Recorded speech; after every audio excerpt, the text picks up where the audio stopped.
চলো ঘুমাতে চলো, আসো। আরে আরে আচ্ছা, কি করতেছে এগুলা?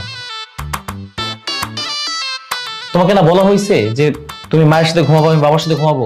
মানে এত কিছু তোমার মনে থাকে আর এই কথা ভুলে গেছো? আচ্ছা, তুমি তো আমার বড় হো, তাই না? তোমার সাথে ঘুমাইলে অসুবিধা কি?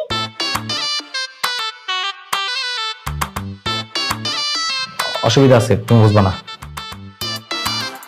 আমি বুঝবো না মানে? স্কুলে এত কঠিন কঠিন অঙ্ক স্যার যদি আমাকে একবার বুঝায় দেয়, আমি এত সুন্দর করে বুঝে যাই। তুমি আমার একবার বুঝায় তো দেখো, দেখবে আমি খুব সুন্দর করে বুঝে যাবো। বুঝো আমাকে। তুমি পিচ্ছি মানুষ, তোমার এত কিছু বুঝতে হবে না। বেশি কথা বলতেছো, চুপ করে থাকো। বুঝতে হবে না বললাম না? আচ্ছা, মা যদি তার বড়ের সাথে ঘুমাইতে পারে, তাহলে আমি কেন পারবো না? হ্যাঁ,